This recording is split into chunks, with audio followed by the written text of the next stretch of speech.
Die onderwerp vir volgende gaan wees die doel van die opstanding. God is altyd doelgerig. Altyd doelgerig. Romeine 1:4 sê op grond van sy opstanding uit die dood, is Jesus deur die Heilige Gees aangewys as die Seun van God met krag beklee, Jesus Christus ons Heer. As daar nie 'n opstanding was van Jesus nie, sê die Bybel, was ons geloof tervergeefs. Was ons nog steeds in ons sonde, sonder hoop, sonder 'n toekoms. Dat die kruis so suksesvol was, dat Jesus net nie in ons plek gesterf het nie, maar vir ons gesterf het. Dat ek en jy kan besef, dat die kruis was nie 'n neerlaag nie, maar het was die proses tot die totale, grootste woorde wat ooit in die heelal kon geoefen gesê was. En dit is, hy is nie hier nie, hy het opgestaan. Die mees kragtigste woorde ooit op hierdie aarde uitgespreek. Hy is nie hier nie. Hy het opgestaan. Die feit dat hy opgestaan het, bewys dat al sy leringe, al sy profesieë wat die Bybel van hom gesê het, wat hom oor homself gesê het, al die dade wat hy verrig het, elke wonderwerk, elke demoon uitgedryf, bewys dat hy die Seun van God is. Maar hier is die ding, Jesus was altyd die Seun van God. Maar in Romeine 1:4, hy was verklaar. Die oorspronklike taal sê, hy was gemerk. Hy was gemerk as die enigste Seun van God. Nou sê die Bybel hierso, die opstanding van Jesus Christus is die hoeksteen waarop ons Christene ons geloof plaas. Geen ander fondasie kan gelê word behalwe die fondasie Jesus Christus en hom gekruisig en nou opgestaan. So ek wil hê dat ons moet begin om te besef daar's geen ander godsdiens in die wêreld wat 'n stigter en 'n leier het wat gedood is en wat opgestaan het. In die geskiedenis van die wêreld het geen stigter van 'n godsdiens ooit gesterf en opgestaan. Nooit nie, behalwe Jesus Christus, die Seun van God. Net hy. Hy was altyd die Seun van God. Die eerste wie sy erkenning gegee het, hy is die Seun van God, was demone. Demone, toe Jesus hulle uitdryf, het hulle sê, ons weet wie hy is die Seun van God, het hy voor die tyd gekom, om ons te pynig, om ons te martel, selfs elke demoon weet, dat Jesus die Seun van God is. En dan die disippels het gesê, ons is oortuig, dat hy die Seun van God is. En dat Jesus homself genoem het, Seun van God, hy is ook die Seun van mens, maar Seun van God. En dan die laaste een is in Lukas 1 vers 35, met sy bonatuurlike maagd gebore, het die engel aan Maria gesê, hierdie woorde, daarom sal die kind wat gebore word, heilig wees en die Seun van God genoem word. Jesus die Seun van God. Toe ek die Bybel deurgegaan het hierdie laaste week, kom ek agter dat Jesus voordat hy gesterf en opgestaan het, het hy 'n paar mense uit die dood laat opstaan. En die eerste een is die weduwee van Nain, wat nie so lang gelede haar man aan die dood afgestaan het. En toe sterf haar enigste seun. Jy moet besef van daai dae, 'n weduwee was hopeloos, magteloos. Niemand het vir haar ooit 'n werk aangebied. Sy was totaal afhangend van mense se weldade en hulle vrygewigheid. En wat ek hiervan hou is, die Bybel sê, toe hulle by die hek van die stad kom, when they came to the city, the gate, hierso stap Jesus met sy disippels. Van daai kant af kom 'n begrafnisstoet. Hier kom die vrou, die weduwee, sy rou nog oor haar man, nou sy nie meer 'n seun nie, haar hele lewe is in flardes, sy het geen toekoms nie. En hierdie twee kom by mekaar en ontmoet mekaar. En ek hou daarvan dat Jesus, toe hulle by die ingang van die hek van die stad kom, het Jesus, I just love this, Jesus just stopped death in its tracks. Jesus het die dood in sy spore gestuit. Daai stelling, sonder om enigiets te sê, hy het dood in sy spore gestuit. En hy sê woorde wat as jy met jou logika daaroor dink, sê jy dink is onsensitief. Hy het gesê, vrou, hoekom ween jy? En mense gedink het was 'n bietjie kras, maar as jy verstaan wat agter daai woorde was, hy het gesê, vrou, hoekom ween jy? Want ek gaan binnekort 'n wonderwerk doen wat jy nie oor gedroom het nie gedink het nie. Hierso is een van die enigste tye in die Bybel van niemand Jesus gevra het vir 'n wonderwerk. Annie bring sy seun, genees my seun, hierdie, elkeen, hierso, is die enigste een wat ek kon vind in die Bybel, wat nooit gehunker het, gevra het, geskimp het vir 'n wonderwerk.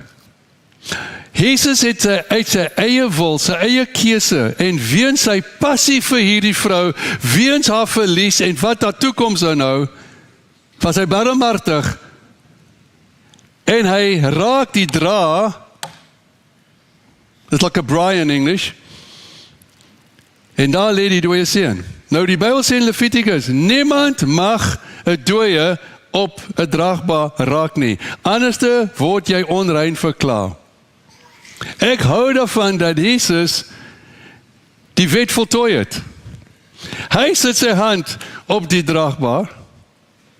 Nou is dit dat hy deur die dood moet onrein verklaar word. Maar toe hy die draagbaar aanraak en hy sê vir die seun, ek sê vir jou, staan op.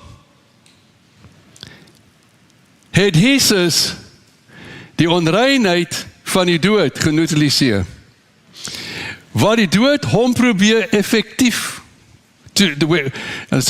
when death tried to infect Jesus, Jesus infected death. That's powerful, powerful.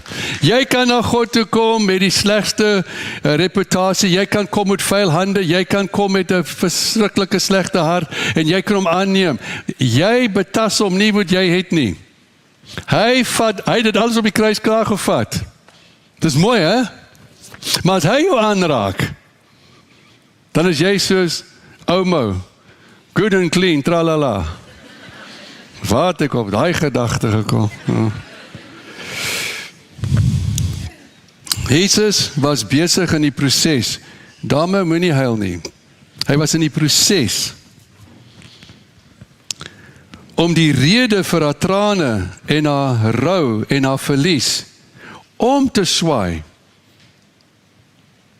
En die Bybel sê, en toe die seun opstaan, toe gee Jesus hom vir sy ma, en sê, hier is jou seun. Wat het Jesus haar gegee? 'n toekoms. 'n hulp. 'n struktuur waarin sy kon gelukkig wees. Jesus sê net vir die dooie, staan op. Die tweede persoon, en die Bybel hier opgerig het, was Jairus, 12 jaar oud dogtertjie. Haar man was Jairus, hy was 'n priester van 'n sinagoge. Hy stuur 'n boodskap met 'n bode na Jesus toe, want hy weet hy is op pad na hom toe. En die bode sê, Jairus het nodig dat jy na huis toe kom, en hy nooi jou om sy dogtertjie kom genees, want sy is baie siek. Jesus word onderbreek in sy gedagtes en in sy doel. Hy is uitnodiging gerig deur 'n priester, 'n Joodse priester, waar die dogtertjie siek is. En ewe skielik, terwyl hy loop, is daar 'n gedrang van mense, en daar's 'n ou tannie wat vir 12 jaar bloei. Nogal wonderlik, nee, die dogtertjie is 12 jaar oud en sy bloei vir 12 jaar. Nou stop. Die Bybel sê as 'n vrou so bloei en nie ophou, sy is onrein verklaar. Sy mag nie in die publiek wees nie, sy mag niemand raak nie, niemand mag haar raak nie. Alles is afgesluit. So sy is lewendig in 'n graf wat nog nie net haar toegemaak het nie. En sy kom van agter en sy sê vir haarself, as ek net die soem van sy kleed kan, ek sal genees word. Toe stop Jesus in sy spore. Unbelievable. Toe stop Jesus in sy spore, hy draai om, en dit wat my verras het, hy is alwetend, hy sê, wie het my aangeraak? Ek sê, maar Here, hy is dan alwetend. Dis nie 'n raaiskoot nou nie. Maar hy wou haar geïsoleer het, uit die skare, want hoeveel van hy skare, het ook behoefte gehad aan hom. Maar vir haar, wat hom aangeraak het, sê, as ek net sy soem kan, ek sal genees word. She had faith in him. En Jesus kan nie wegloop wanneer jy goddelike geloof in hom beoefen nie. Geloof laat Jesus met vrygewigheid jou gee, op sy tyd, op sy manier. En hy praat met haar, en nou het hy tyd verspeel, en hier kom 'n ander bode en sê, luister, te laat, jy het dit verbrou, hierdie priester gaan nie baie van jou dinkie. Die dogter is nie meer siekie, sy is dood. Toe sê Jesus, toe sê die bode, moet hom nie meer lastig val, want sy is nou dood. Jesus ignoreer dit. Hy kom daar, gaan voor in die huis in, is daar 'n hele klomp tannies wat roodstes is. Ek hoop is die regte woord. It sounded like rotisserie chicken in Woolworths. In die Ou Testament het jy vrouens gehad wat professioneel kon rou. Diep tannies. Hulle kon rou, né? Dat het depressieve mense baie meer depressief gemaak het. En Jesus kom in en hy vermaan hulle. Hy vra, waarom rou julle? Sy is dood. En hulle gedagtes, en waar die Joos was jy? Ongelooflik dat mense wat rou en nie geloof in God het 'n verwagting, blameer hom. En wat ek hou daarvan is, hy jag hulle uit. Is dit nie mooi nie? Gaan rou op 'n ander plek. Maak 'n skuif. Want rou wat oor rou gaan, word obsessie, word 'n depressie. En dit is die aansporing van ongeloof. En Jesus sê, vir hom wat twyfel, moenie dink hy gaan enigiets van God kry. So Jesus het die atmosfeer verander. Ek wens julle dit vang.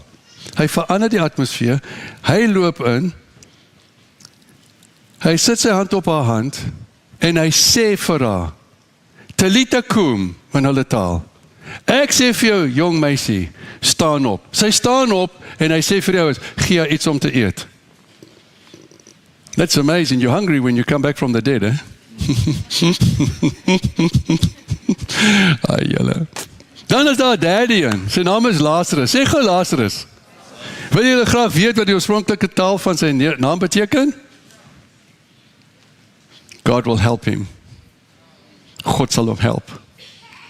Die Bybel sê in Spreuke 46:1, God is a present help in the day of trouble. Not yesterday, not tomorrow, in the present. He's a help. Die Heilige Gees word genoem, die helper. So, daar's ons Maria, en daar's Martha, en Lazarus, en hulle huis was 'n gastehuis, 'n B&B. Elke keer Jesus bygaan, het hy aan huis daar gegaan. Hy het hulle was amper familie. En Jesus is 2 dae van hulle weg by 'n ander dorp, en hy is besig met wonderwerke en om te preek, en Martha stuur 'n bode. Die een wat jy lief het, is siek. Kom nou. Wat my verstom het op dit is dat selfs mense wat Jesus lief het, kan nog siek word. Kan nog deur slegte situasies gaan. Die een wat jy lief het, is siek. My magtig man, is dit nie van bietjie manipulasie? Waar is jy? En buiten, jy het hom lief. Wat 'n manier om liefde te vertoon. En weet jy wat? Die enigste tyd dat God ons nie antwoord, is omdat daar 'n stupid vraag was. Ag, julle het dit goed afgevat, nee, het julle. When you speak to God, there must be faith. There must be an expectation. You must know He's able to do far more than we can think or do. So, die Bybel sê toe Jesus die nuus hoor, toe vertoef hy nog 2 dae, dink ek, hi, julle. So when God delays, it's never no, it's just not yet. Wanneer Jesus vertoef, maar Here, ek wag al 3 maande, Here, hoekom vertoef jy? Here, hoekom is dit so langsam? Hy het 'n doel om te wag. Hoekom? Want as hy jou gee wat jy nou nodig het, gaan baie meer gering wees as jy bereid is om te wag. Gaan jy baie meer kry. Let me say something in English. Waiting on God is an honor for us. Waiting on God is an honor for us. Those who wait on the Lord rise up on wings of eagles. They shall run and not be tired. They shall walk and not be feeble. I heard a man say to me the other day, while you're waiting on God, do what a waiter does, serve. It's good, hè? Jesus sê, ek het nie gekom om bedien, ek het gekom om te dien. Weet jy hoeveel keer sê mense, ek wag op God, dan dink ek myself, maar hoe lang wag God op jou, om jou sonde te bely, om jou rigting te verander, om jou hartsgesindheid te verander. Het is net nie dat ons op God wag nie, my vet weet, hy wag op ons. Wanneer gaan julle erken en bely, julle is 'n sondaar? Wanneer wil julle deel van my familie wees? Wanneer wil julle gewas word in my bloed? So.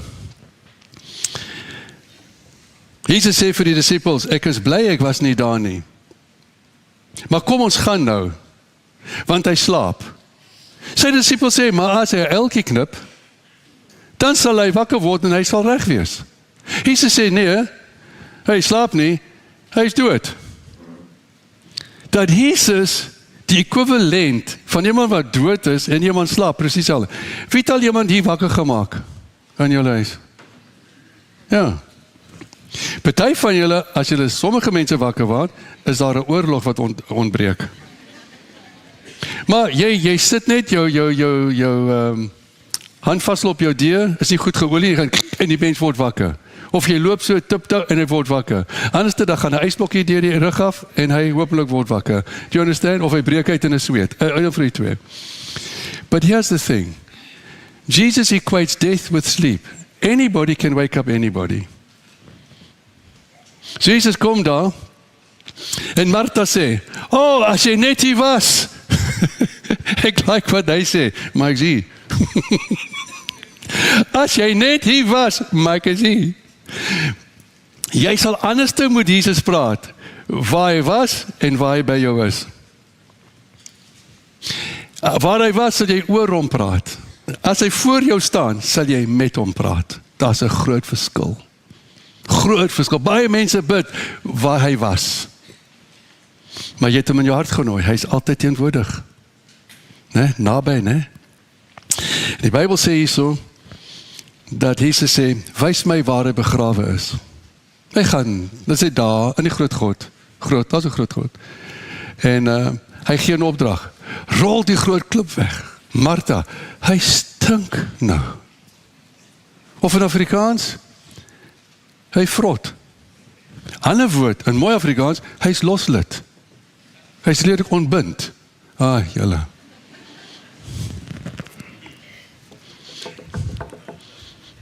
Is dit nie snaaks dat sy altyd 'n rede het, nie om vir Jesus die kans te gee om die wonderwerk. Soms uit ons praat onsself uit 'n wonderwerk.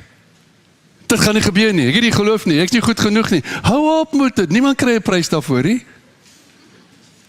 Né?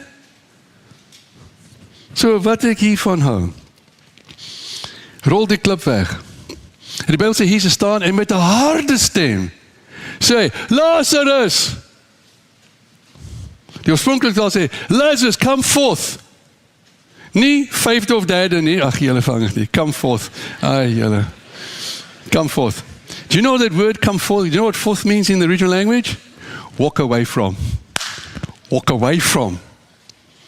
When God forgives your sins, walk away from it.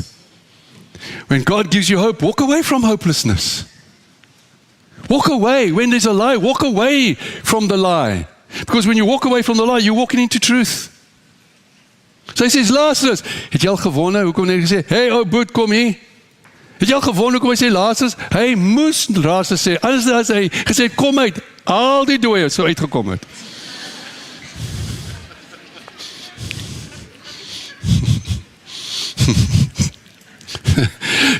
Nadat hy opgestaan het, het 500 uit die dood opgestaan, en na die families, kan jy net dink, jou skoonma kom terug, hallo, what?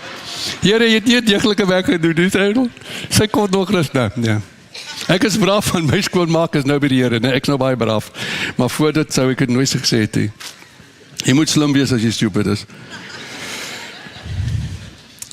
Wat vir my verstom het, Jesus, wat die wonderwerk, hom uit die, wie van julle weet hoekom hy getraag het? Hy was 2 dae, en hy wacht nog 2 dae. Die Jode het 'n tradisie. Die tradisie is, dat wanneer iemand sterf, dat hulle gees bly daar, vir 3 dae, op die 4de dag is het weg.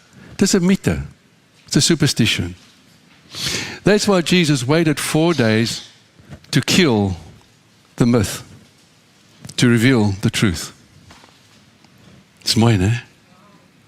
Hy het gewag tot hierdie mythe, hierdie leuen, hierdie ding wat absoluut van die vyand is. Hy wag tot die 4de dag. En hy, Lazarus, kom uit, hy kom uit, die Bybel sê gebind voete, gebind hande, en 'n lekker groot doek om die kop. Hoe die Joos moes hy Jesus gevind het? Kom hier. Daai man kon die knie buig nie. Kyk, as die Jode jou balsam, en het sit lappe om jou, man, jy's like in 'n straitjacket, né? Hoe het uitgekom? Ek weet nie. Miskien so boog die aarde, ek weet nie. Hoe moet ek weet? Ek was nie daar nie. Maar hy staan daar. En Jesus, wat die onmoontlike sê, moet eens om, Lazarus, kom hier. Hy het nie gesê, staan op, hy het gesê, kom hier. In daai oomblik gaan sy gees weer in hom, hier kom hy. Hy's lewendig, maar hy dra nog al die grafklere. So hy's nie vry nie. Hy's lewendig, maar lewendig in 'n straitjacket. Weet jy hoeveel Christene, nadat hulle tot bekering gekom het, Jesus aangeneem het, jou liggaam is die tempel van God. Weet jy hoeveel van ons, na jare, na teleurstellings en situasies en al hierdie nonsens, ons is lewendig in Christus, maar ons dra nog grafklere van ons verlede, se foute, ons verlede sondes, dat ons nog steeds ploeter in dieselfde sondes, in our past traumas, that we just can't get our traumas out of our head. When God rises you out the dead, die Bybel sê, word bekleed met die Here Jesus Christus. Te veel Christene dra nog steeds grafklere oor wat nie gebeur het, wat moes gebeur het, oor hoe hulle behandel was. Are you understanding me? They're alive, but they're not free. Dink 'n bietjie daaraan. En hier kom hy. En hy, Jesus wat die onmoontlik vermag het en sê, kom hier. 'n Mens sou gedink het, Jesus sou hom daar net losgemaak het van al die goed en hy kom uit met 'n vinnige 1, 2, 3 trappie. Why did Jesus allow him to come through? Omdat Jesus wil hê dat ons moet ook deel word van 'n wonderwerk. Wanneer word jy deel van 'n wonderwerk? Wanneer jy jou behoefte aan hom kom bekend maak, wanneer jy geloof in hom beoefen, wanneer jy op hom wag vir, are you understand? God wants a partnership. Jy kyk vir my. Hy sê vir die mense, maak hom los. Maak hom los. Hy kom waaragtig hom uitgebring het los. Maak het sin. Ja, think of it. Mense het die rots opgemaak. Jesus didn't, they did. Om to think dat die Here nooi jou met 'n uitnodiging om deel te word van die proses van die wonderwerk. Dit is 'n mooi gedagte. Hierdie ding, ag, ek hoef niks. No, praise him in the process. Honor him in the process. Eerbiedig hom in die proses. Sê dankie. Dankie is goeie maniere, byvoorbeeld dankie is geloof. Prys die Here op krediet. Vrouens koop klere so. Sorry. Ek net by my notas bly.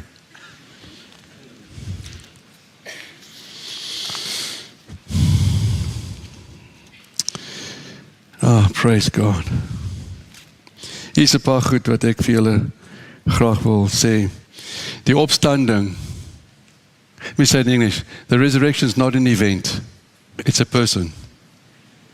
Jy sien, Martha sê vir haar, as jy hier was, sou jy nie gesterf het nie. Hoekom is jy laat? Die opstanding is nie 'n gebeurtenis nie. Dit is 'n persoon. Jesus het gesê, ek is die opstanding en die lewe. En hy het hoeveel mense die dood laat opstaan, voordat hy homself laat opstaan. En dan sê dit iets wonderlik hierso. Hy vra vir Martha, voordat hy die boetie uitgeroep het, vra hy vir haar, glo jy in my, dat ek die opstanding en lewe is? Ja, Here, ek weet, dat u Vader, wat ook al u hom vra, sal enige iets en alles vir u gee, om dit te kan doen. Dit was 'n goeie stelling van haar.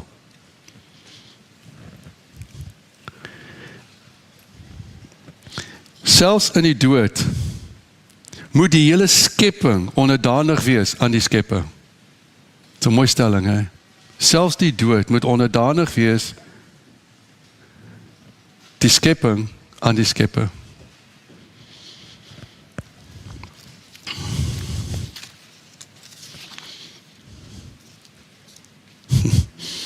Praise God. Johannes 2 vers 19. Jesus profeseer oor homself, sy opstanding. Hy sê, vernietig hierdie tempel, en op die derde dag sal ek dit weer oprig. Hy het natuurlik verwys na die tempel, wat 46 jaar geneem was, om te gebou te word. Maar Jesus het van sy liggaam, sy tempel gepraat. Hy het gesê, vernietig hierdie tempel. En in 3 dae gaan ek dit oprig. Toe sê die Fariseërs en die skrifgeleerdes, dit vat 46 jaar, en jy gaan dit doen? Weet jy wat Jesus daar gebring? He brought a shift in truth. Jy sien, die Bybel sê, God woon nie in tempels wat met die hande van mense gebou is nie, maar hy woon in ons. Weet jy nie dat jou liggaam die tempel van God is, dat die Heilige Gees in jou leef, dat jy hier in jou genooi het? Daarom heilig jou liggaam. Leef reg met God, wandel in geregtigheid. Jesus profeteer homself. What did Jesus do? He brought a shift in worship. Wat het hy gedoen? Hy sê, luister manne, daai plek wat julle Jode as 'n tempel het, is die enigste plek waar hy mag gaan bid word. Wat vir die ouens in die buiteland? Wat van die ouens in die platteland? Wat van die ouens die daar kom nie? Die Bybel sê, Jesus sê in Johannes 4:24, my Vader soek diegene wat hom sal aanbid in gees en waarheid. Dit gaan nie oor die plek nie, dit gaan oor jou bewustheid van sy teenwoordigheid. Jy kan hom aanbid terwyl jy kan ry. Jy kan hom aanbid terwyl jy in die bad is. Jy kan aan hom bid terwyl jy in Checker staan, as 20 mense voor jou, en iemand voor jou, hoes en gaan aan, jy kan sê, verskoon my, mag ek vir jou bid? 99% of people, if you ask for prayer and they really are desperate, will never say no. But you've got to ask in a friendly way with manners. Jy moet net die respect nie, you must have permission from them. You can't just, ek gaan nou vir jou bid. No, you have to ask for permission. It just helps people to trust you. Nou, Johannes 10, 17-18, om hierdie rede het die Vader my lief, sê Jesus, omdat ek my lewe neerlê en ek gaan dit weer opneem. Niemand neem my lewe van my weg, nie deur gedwongenheid Maar ek offer my lewe as 'n vrywillige offer aan my God. Ek het die volmag om my lewe op te neem en ek het 'n volmag om my lewe neer te neem. Hierdie opdrag het ek van my Vader ontvang. Jy sien, Jesus sê in die Bybel, ek sê niks tensy ek my Vader hoor, ek doen niks tensy ek kom sien nie. So God gee hom 'n opdrag, seun, ek gee jou volmag om jou lewe neer te lê en volmag God op te neem. It's amazing. En dan sê die Bybel hierso, the resurrection was a choice, not a tragedy, a conscious decision of his own free will. Jesus embraced the cross to be our perfect substitute.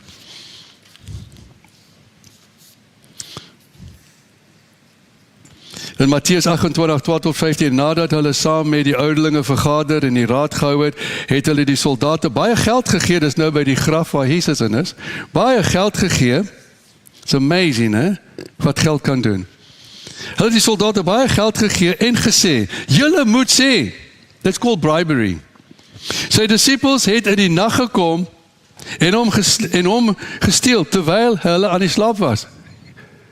Het al die disippels in hulle slaap geloop? Julle vang het. As jy snoesig is en jy's daar en hulle sê ons gee jou 'n klomp geld, sê net dat die ouens het gekom, hom gesleep, geneem terwyl hulle slaap. Jy weet, 'n lieg is altyd ridiculous. A lie is always ridiculous. There is no truth, no purpose. The best thing about the lie is believe the truth. Eendag sê 'n man vir my, jy sê ek hoor die God se stem nie, ek hoor die God se stem nie, ek hoor net die duiwel my lieg en my. Ek sê luister, is baie maklik. Hoor die lieg en glo die teenoorgestelde. Dit is wat God probeer vir jou sê. Come on. A lie will deny God and deny you. But the truth, you invite him and he invites you into the miracle.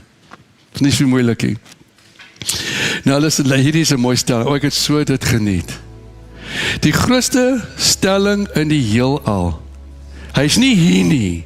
Hy het opgestaan. Kom sien die plek waar hy gelê het.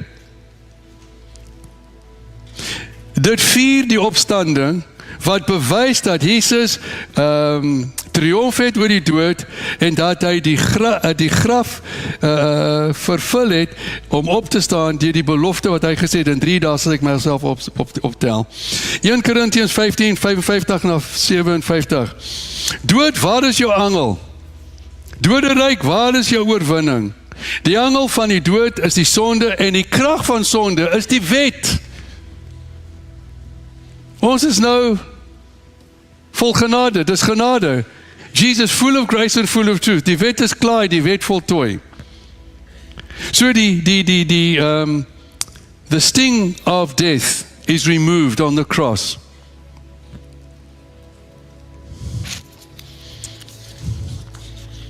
Goed, hier kom 'n paar goed nou.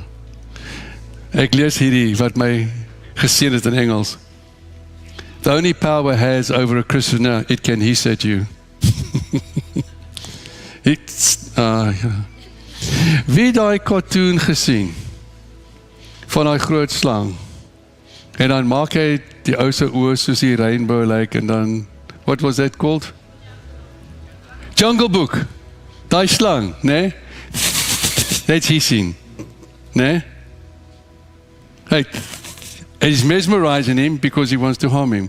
The worst thing death can do to a Christian, it can hiss at you. There's no more sting.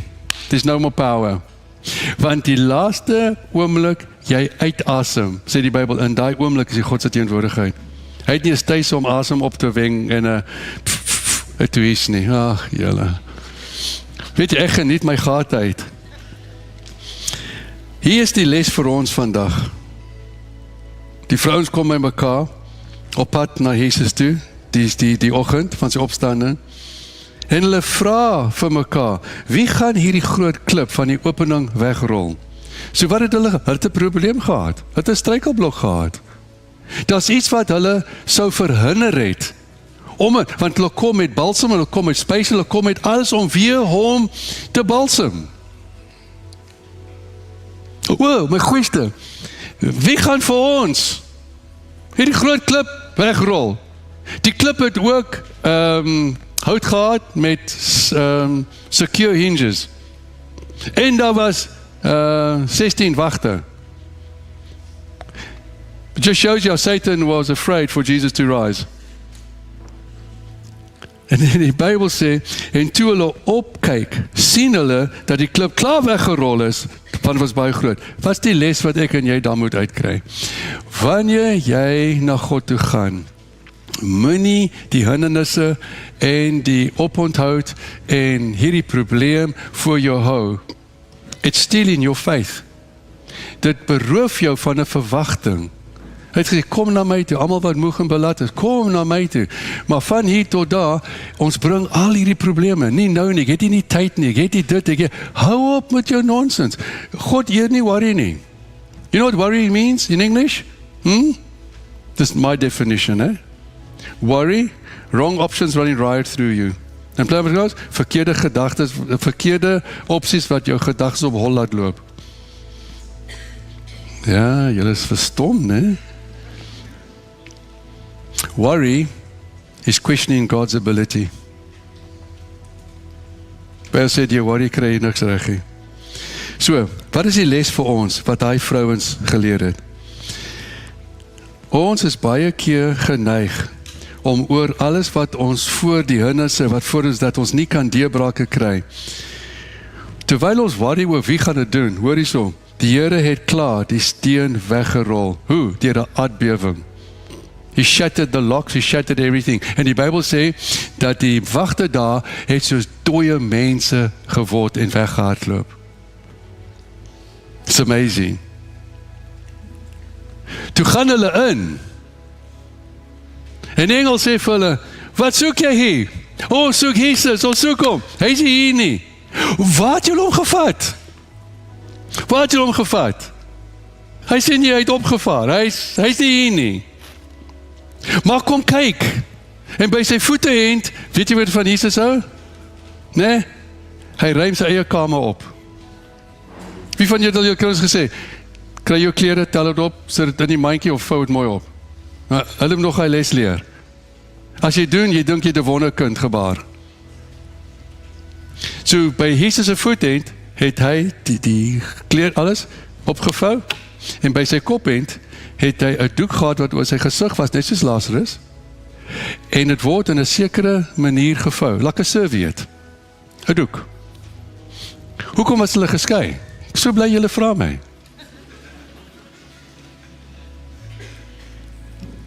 Wil jy graag weet? Okay. Ek hou daarvan as julle my druk tot iets. Net my vrou druk my, né? Maar dit was 'n glips. Come see the evidence. Die Joodse tradisie is wanneer 'n gas jou nooi.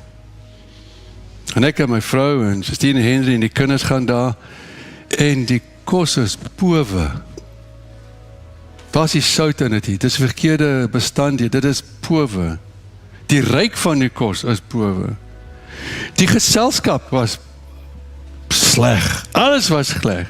Die Jode het sonne om hulle op die oomblik in die gesig to embarrass them, om hulle te yes, daai woord. Hulle vat die servet, vou het op dieselfde manier en los het op die bord en sê niks nie. Daai Jode weet, hulle sal nooit weer na my huis toe kom nie, hulle sal nooit weer uitnodiging aanvaar nie, hulle sal nooit weer hier kom nie. En toe Jesus daai kopdoek daar sit, he was saying to Satan, to death and to sin, I will never come back here. I'll never come back here. I'll never have to die again. I'll never have to become sin again. Verstaan jy wat ek probeer sê? Yesterday is mooi, hè? Oh, dat is so mooi. Dan in Hebreërs 2 vers 9 sê, Jesus het die dood gesmaak namens almal van ons. Jesus het die dood gesmaak namens almal van ons. So, ek wil 'n voorbeeld wat in my kop nou kom. Vir julle deel. Hier is 'n kok, 'n 5-ster kok. Michelin star chef. Hierso is al die mense wat wag vir die kos. Hierso is die kelnerinne klaar hierso. En hierso is die groot potte. En hy kom en hy vat die resep boekie en hy gaan na die bladsy toe en hy lekker prei, eie, chop. You'll fire this guy. Do you understand? Hy is nie 'n Michelin star nie. Hy is 'n ster wat geval het, maar hy gaan nie weer skyn nie. Jy kan nie die resepboek wat die teorie is van die kos wat daar moet gedoen word, and by the way, the best ingredient is love.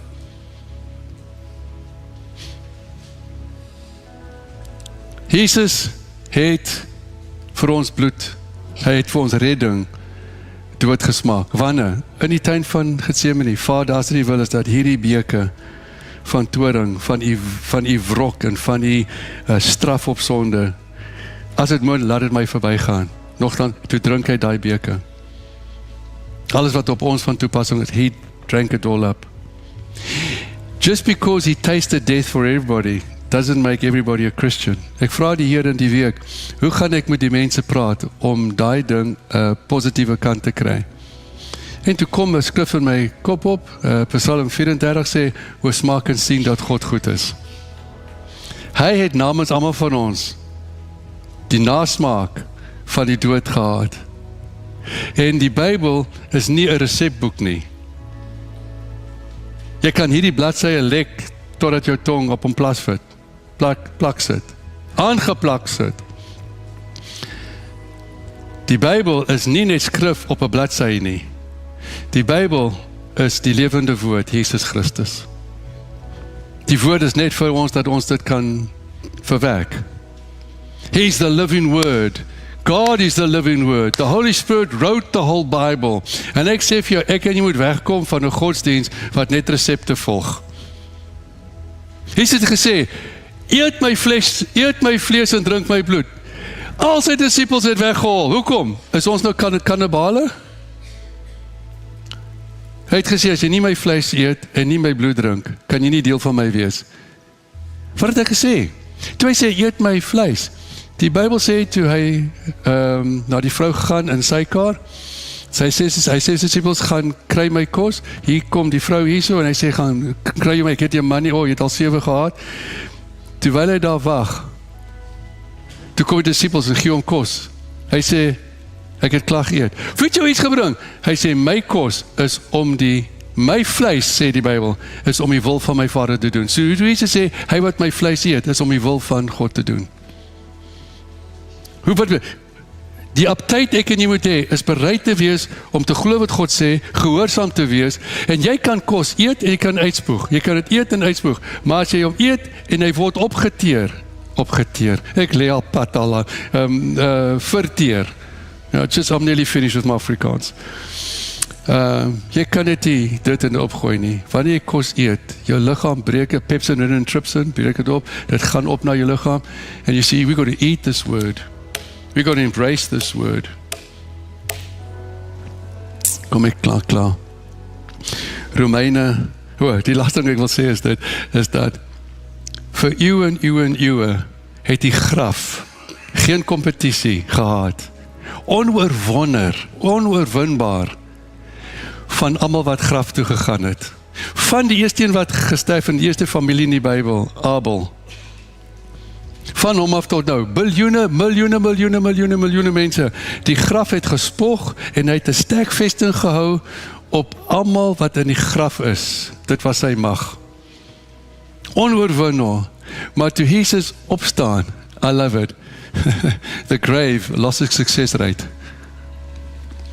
Julle. I don't know how to say in Afrikaans. The moment Jesus rose out the grave lost all its power, all its might, and it's lost its success rate. It's null. Laaste vers en ons kan gaan. Romeine 8:11. En as die Gees, die Heilige Gees van God, wat Jesus uit die dood opgewek het, in julle woon, hy moet nie nou en dan kom kuier nie, in hom woon, hy kom nie op 'n vinnige draffie in en uit, want as hy net in en uit gaan, tussen daai tye, gaan die vyand met jou ploeg.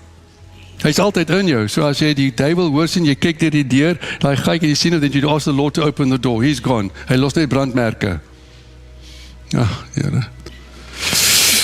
As die Gees van hom, wat Jesus uit die dood opgewek het, in julle woon, dan sal hy, God, wat Jesus uit die dood opgewek het, ook julle sterflike liggame lewend maak, deur die Gees wat in julle woon. Dit beteken nie na jou dood nie. Many Christians today, they've died. They've died to hope, they've died to an expectation, they've died to... Don't. Death has lost its power. Life. Want dan moet jy weet wat God se wil is, en jy moet net nie 'n resekboek in jou hand hê nie, jy moet die woord eet. Here, ek vra vir elkeen voor my nou, kom gee ons nou tyd vir u woord. Die woord was melk, die woord was brood, die woord was heuning, en die brood was vleis. Die vleis is die grootste, dit is om die wil van God te doen. Wanneer ons die woord lees en gehoorsaam het, en ons gehoorsaam het, dan het ons die volle spyse van God gehad. Baie dankie dat selfs die heuning het geen vervaldatum nie. Die woord is altyd, al het dit nou versuike, maak dit 'n bietjie warm, daai heuning loop soos 'n by hom net uitgedruk het. Father, I ask you to create a hunger and a thirst in our people for you, so that we can go feed people outside. Baie dankie. Die wat gebed nodig het, kom hier voor die tyd en baie dankie. Bless you guys.